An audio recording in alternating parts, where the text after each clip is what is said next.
আজকের আন্দোলন করার উদ্দেশ্য এই, আমরা তো আমাদের আন্দোলন করা আসলে পেশা না। আমাদের পেশা হচ্ছে আমরা কাজ করতে আসছি, এখানে আমরা আন্দোলন করতে আসছি নাই। এখন শ্রমিকের যে ন্যায্য পাওনাটা ওইটা তো কোম্পানি পরিপূর্ণভাবে বুঝিয়ে দিচ্ছে না আমাদেরকে। খালি আপনার ছুটির টাকার বিষয়, এই যে আমরা অন্য অন্য জায়গায় 18 দিনে ছুটির টাকা পাচ্ছি, এখানে আমাদেরকে 8 দিনে ছুটির টাকা দেওয়া হয়। তারপরও এটা মনে করেন নির্দিষ্ট সময় দেওয়া হয় না। কেন দেওয়া হয় না? আমরা কি এটা ন্যায্য পাওনা না? আমরা কি এটা ন্যায্য অধিকার পাই না? আমরা এখানে কাজ করি, আজকে কোম্পানি দেয়া, শ্রমিক দেয়া কোম্পানি, আজকে শ্রমিকের মাধ্যমে আপনার কোম্পানি সবকিছু করার উদ্দেশ্য, মূল উদ্দেশ্য হলো শ্রমিক দেয়া। তাহলে শ্রমিকের ন্যায্য পাওনা কেন পাবে না শ্রমিক?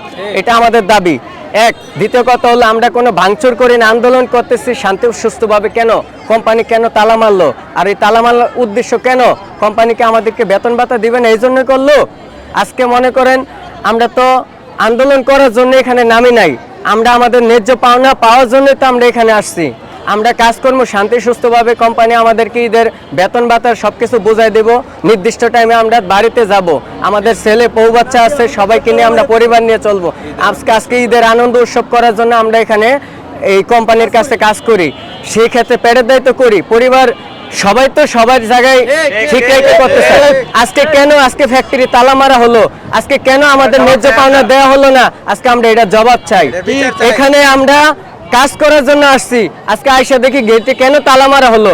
আজকে তো আমরা তালা মারার জন্য এখানে আমরা আসি নাই, আমরা কাজ করার জন্য এখানে আসছি, আমরা মূল ন্যায্য পাওনা পাওয়ার জন্য এখানে আসছি। আজকে শ্রমিকের, আজকে মনে করেন এগুলো যে করা হচ্ছে, কেন হচ্ছে? আজকে কি শ্রমিকের বেতন ভাতা না দেওয়ার কারণ মূল উদ্দেশ্য এটা আমরা জানতে চাই, এটা আপনাদের কাছে।